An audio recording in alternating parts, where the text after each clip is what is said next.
By 40, your nitric oxide production is already down to about half of what it used to be. By 70, it's a quarter.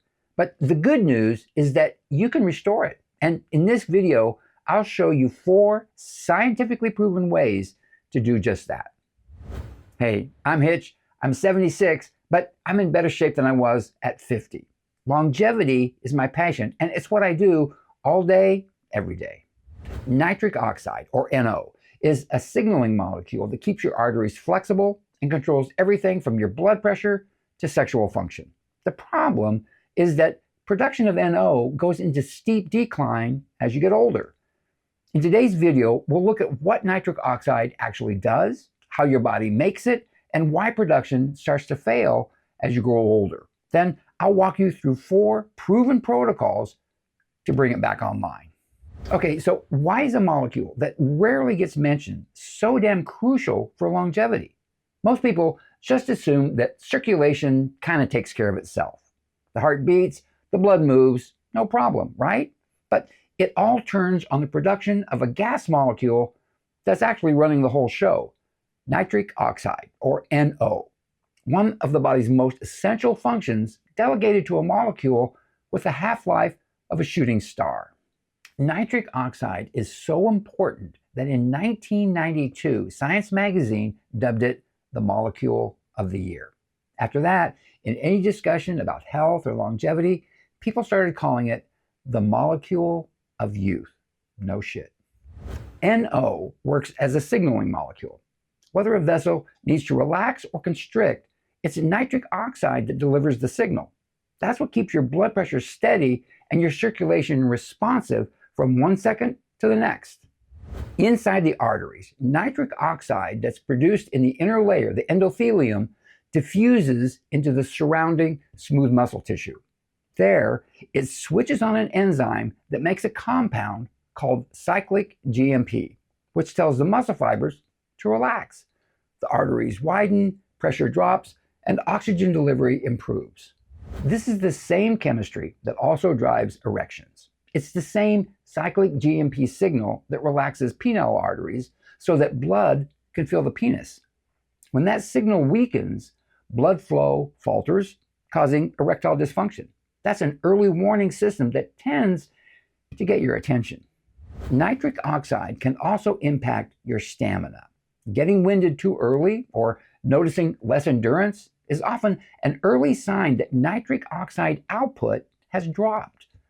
When levels are healthy, arteries widen fast during activity, capillaries open up, and oxygen gets delivered where it's needed, whether it's in the muscles when you're exercising or the brain when you're trying to focus. Nitric oxide also keeps your arteries young. It stops platelets from clumping, limits inflammation, and keeps the vessel walls elastic instead of stiff. When this signal fades, arteries harden, blood pressure creeps up, and recovery slows down. Even mitochondria, the energy factories inside your cells, depend on small local pulses of nitric oxide. It fine-tunes how efficiently nutrients and oxygen are converted into energy. NO is also important for longevity. It helps regulate stem cells and protects telomeres. When nitric oxide production starts to falter, everything else starts to slow down as well. And restoring it is one of the most powerful ways to reverse that slowdown. Stick around, and I'll show you how to do just that. But first, we need to understand how nitric oxide is produced, where it actually comes from.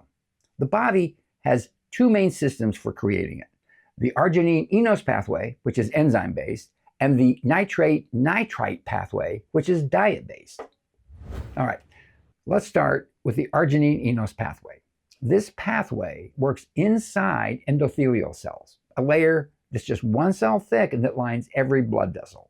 These cells use an enzyme called enos, short for endothelial nitric oxide synthase, to turn an amino acid called L-arginine into nitric oxide. This reaction requires oxygen, but it also needs a few helpers called cofactors. These include a molecule called BH4, another called NADPH, plus magnesium and vitamin C to keep the whole setup stable. Now, if any of these go missing, the enzyme uncouples and starts making free radicals instead of nitric oxide. That's the point where circulation quietly starts to fail. Now, this enzyme, enos, switches on when the blood moves across blood vessel walls, a mechanical trigger known as shear stress. More movement means more friction. Calcium channels open up, enos activates, and nitric oxide is released. It spreads into the muscle layer, raises cyclic GMP, and the artery relaxes. But this pathway is sensitive. Aging, nutrient loss, and oxidative stress can all damage the enos pathway or its cofactors. Hormonal decline also plays a role. Less testosterone or estrogen means weaker enos activation. And the less you move, the less shear stress you create. If you go through most of the day being inactive or you don't move much, the enzyme goes through most of the day without even being activated. Over time, nitric oxide output drops, blood pressure rises, recovery slows down, and performance takes a big hit. That's when the bottom leans in on its backup plan, the nitrite pathway. Now, this one doesn't depend on enzymes or oxygen. It starts with what you eat. Oral bacteria found in saliva convert dietary nitrates from foods like leafy greens, beets, and celery into nitrites. In the stomach, gastric acid and enzymes convert those nitrites into nitric oxide. However, there are catches. Antiseptic mouthwash wipes out the bacteria that drive this conversion. Low stomach acid stops the reaction midway. And a low nitrate diet means that the system has nothing to work with. When it's working, this second pathway keeps nitric oxide production up and running under conditions such as stress, low oxygen, or even just plain old aging. It restores nitric oxide production when enzymes can't. The key is that it's slower but steadier, more of a background signal that maintains baseline circulation. So, two systems, one fast and enzyme driven, one slow and diet driven. The first powers instant responses. The second keeps the lights on when the first starts to fail. Together, they keep nitric oxide production levels high until they don't. So, before we take a look at how to restore nitric oxide production, we need to examine why it goes into decline in the first place. And this usually happens as we age. These systems work pretty well when you're young, but as you age, they start to break down. Nitric oxide levels peak in early adulthood, then decline decade by decade. By around 40, production is dropped by half. By 70, you're down to a quarter of what you once made. That loss isn't just a side effect of aging, it's one of the things driving it. The arginine-enos pathway is the first to slow down. The endothelial cells that produce nitric oxide start breaking down from constant oxidative stress and inflammation. Their main enzyme, enos, loses efficiency and sometimes even flips roles. It can start producing free radicals instead of nitric oxide. The result is the same every time. Arteries stiffen, blood pressure climbs, and recovery slows down. Now, several factors drive this decline. High blood sugar glycates the enos system, binding it to sugar molecules and locking it in an inactive form. This same glycation, along with collagen cross-linking and calcium deposits, makes arteries less elastic. Chronic inflammation, pollution, and smoking can damage the endothelium. Poor sleep and ongoing stress raise cortisol, which keeps the body in a vasoconstricted state. We're talking choked off blood vessels and low nitric oxide production. The loss of cofactors makes the problem worse.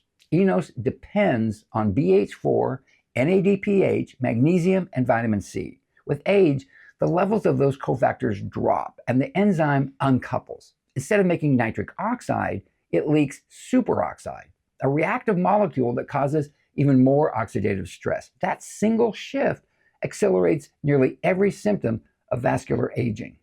Physical inactivity can also shut down the enos pathway. When you sit too long, blood flow slows down and shear stress disappears. After about 90 minutes of sitting, blood flow through the legs can drop by half, and so does nitric oxide output. The longer the enzyme stays idle, the weaker it gets. over time, endothelial cells stop responding and arteries lose their flexibility. The good news is that the second system, the nitrite pathway, stays functional as you age. As the enzyme system falters, the other pathway can still pick up the slack, as long as you don't block it with mouthwash, antacids, or a nitrate-poor diet. The decline of nitric oxide production is not permanent. With the right inputs, both nitric oxide systems can return to full function. All right, now the good stuff. Let's talk about some different protocols that you can utilize right now to restore nitric oxide production back up to where it's supposed to be. There's 4 scientifically proven ways to accomplish that. And first up is a brand new dietary supplement from Do Not Age. It's called Nitralis, and it's designed to boost nitric oxide levels by activating the nitrite pathway. That's the one that stays functional even as the arginine-enos pathway begins to slow down with age. Do Not Age ran a 30-day placebo-controlled human study on Nitralis. 85 adults took part. After a month, the Nitralis group showed an average 226% increase in salivary nitric oxide levels compared to virtually no change in the placebo group. In short, Nitralis more than doubled nitric oxide availability in just 30 days. That effect comes from how the ingredients work together, and there's 3 of them. The first ingredient is fermented beets, the main source of dietary nitrates in Nitralis. Fermentation increases how much nitrate you can absorb and lowers the natural sugar content found in raw beet powder. It also starts converting some nitrates into nitrites. That fuels the oral salivary nitrate cycle, giving you a steady stream of nitric oxide, even when oxygen levels are low or the enzyme pathway is sluggish. The second ingredient is magnesium ascorbate, a combination of magnesium and vitamin C. We've already talked about both of these being nitric oxide cofactors. Magnesium supports the enzymes that regulate nitric oxide production, while vitamin C prevents nitric oxide from being destroyed by oxidation.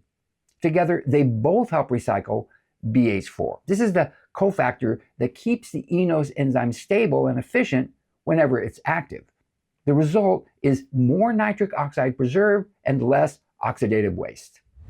The third ingredient is epimedium, or horny goatweed extract. Epimedium contains a carrion, a mild PDE5 inhibitor that slows the breakdown of cyclic GMP, the molecule that tells arteries to relax once nitric oxide is released. The result is a stronger, longer-lasting signal. Together, these ingredients do 3 things. Fermented beets produce more nitric oxide, magnesium ascorbate stabilizes it, and epimedium helps the effect to last longer. Do Not Age sent me a trial tub of Nitralis. I tested it for 30 days, and I can tell you, this stuff works. My blood pressure is down, and my morning wood is, well, it's up. I've included a link to Nitralis in the description below. I've also included my discount code for 10% off when you purchase Nitralis. Actually, 10% off any purchase made from Do Not Age. Okay, now that we've covered how to restore nitric oxide chemically, let's look at how to turn the system back on mechanically. This one takes about 4 minutes and it doesn't cost you anything. It's called the nitric oxide dump. It's a short bodyweight routine developed by Dr. Zach Bush expressly to raise nitric oxide production. The principle is simple. Fast, repetitive movements drive blood through large muscle groups. That flow creates the friction, the shear stress, along the walls of your blood vessels. Shear stress is the cue that tells endothelial cells to release nitric oxide. Every time you move, you're activating the enos pathway directly. Each round takes about 90 seconds. The standard sequence is squats, arm swings, non-jumping jumping jacks, and overhead presses. Start with 10 each and work your way up to 20. You only need to do about 2 to 3 rounds per session. Try to do it about 3 times a day, spacing sessions at least 2 hours apart. That's so that your nitric oxide levels have the time they need to rebuild between dumps. That rebuilding is the whole point. the nitric oxide dump trains the enos pathway to make nitric oxide again. Each round releases what's been stored. Then levels climb back up during recovery. Repeating that cycle, dump, rebuild, dump, reactivates the enzyme system that's gone quiet from aging or inactivity. Over time, the machinery that produces nitric oxide becomes stronger and more responsive. Now, if you already do regular workouts, add the nitric oxide dump at the end, not before. It helps restore circulation and speeds recovery. Usually, you'll feel a slight tingling in your body within a minute or two. That's the nitric oxide being released into the bloodstream. Now, if you want a clear visual guide, I did a separate video on the nitric oxide dump a few years ago that'll walk you through the routine. I'll put the link to that in the description. There's also another link to a video that I did explaining exactly how the nitric oxide dump can improve erectile dysfunction symptoms. When combined with Nitralis, the effect is synergistic. It multiplies. Nitralis triggers the nitrite pathway, while the nitric oxide dump activates the arginine-enos pathway. Because these are separate pathways, reactivating both of them produces more NO than ever. All right, we've covered how to restore nitric oxide chemically and mechanically. The third lever is lifestyle, how you live day to day. Supplements and exercise work best when the environment that they operate in is stable. That means protecting the systems that make nitric oxide in the first place. Let's start with the mouth. I know, right? But oral bacteria convert dietary nitrates into nitrites, the first step in the nitrate-nitrite pathway. Antiseptic mouthwash kills those bacteria for up to a full day, shutting that pathway down. 2/3 of adults use some sort of antiseptic mouthwash, and 2/3 of seniors have high blood pressure. Probably not a coincidence. Next, breathing through the nose makes a difference. The nasal passages produce some of the highest nitric oxide levels in the body. That nitric oxide mixes with the air that you inhale and it reaches the lungs. There, it helps to open up blood vessels, improves oxygen uptake, and supports healthy blood pressure. Finally, humming while you exhale can raise nitric oxide levels even further. Now, let's talk about what you eat. We've already talked about eating nitrate-rich foods and the role of magnesium and vitamin C. But potassium and plant polyphenols also play a role. They support nitric oxide by protecting the endothelium and activating enos. A diet built around colorful plants, moderate protein, and healthy fats maintains vascular flexibility. Now, I've already mentioned gut acid, but I'd like to circle back. Having low levels of stomach acid can block the conversion of nitrites into nitric oxide. It also reduces absorption of nutrients that support it, like magnesium and vitamin C. That's why chronic use of antacids or acid blockers like Prilosec or Nexium can reduce nitric oxide levels. And finally, there's movement. Even if you train daily, long hours of sitting can still suppress nitric oxide production. Standing, walking, or stretching for 2 or 3 minutes every hour kickstarts the process and keeps the nitric oxide machinery active. Now, there's one last protocol I want to talk about to restore nitric oxide production, and it's a little out of the box. I've never heard of this mentioned when talking about nitric oxide, but it may be one of the most powerful protocols available. It works at the cellular level, repairing the endothelium itself. I'm talking about peptides. Small chains of amino acids that signal the endothelial cells to begin healing. And the peptide that does that best is BPC-157, short for body protection compound. It directly upregulates the enos pathway inside endothelial cells, promotes new capillary growth, and helps repair blood vessel linings. The result is a stronger nitric oxide signaling, better blood flow, and faster recovery in tissues that have been oxygen deprived or ischemic. In animal studies, it normalized blood pressure and improved healing in ischemic tissues. If there's a single peptide that can truly restore the enos pathway and nitric oxide production, this is it. Now, there's some other peptides that can have a similar effect. There's TB500 or thymosin beta 4. It stimulates angiogenesis, the formation of new blood vessels. And helps endothelial cells migrate to repair damaged areas. By improving microcirculation, it raises the shear stress that activates enos, which means that more nitric oxide is released naturally. There's also GHK-Cu, a copper tripeptide that turns on the genes that produce enos, antioxidant enzymes, and collagen production in vessel walls. It lowers oxidative stress and keeps arteries flexible. Now, there's some other peptides that can play supporting roles. Epithalon improves mitochondrial efficiency and antioxidant balance. DSIP lowers sympathetic nervous system activity and cortisol, helping maintain resting vasodilation. CJC1295 and the growth hormone releasing peptides raise growth hormone and IGF-1 levels, which both promote endothelial repairing and nitric oxide signaling. When peptides are used together with other methods that we've discussed here, you've got a complete system for restoring nitric oxide production: chemical, mechanical, behavioral, and cellular. Now, if you'd like to learn more about peptides, I'm running a program called Primer on Peptides inside of the Longevity Alliance, my free school.com community. It's an 8-week group coaching program, and it takes a deep dive into everything you ever wanted to know about peptides. I'll put the link in the description below. Just follow the link, join the free community, go to the Classrooms tab, and then click on the Primer on Peptides thumbnail to register. Everything your body does depends on nitric oxide. It's the signal that keeps the arteries flexible, blood pressure low, and in some cases, erectile dysfunction at bay.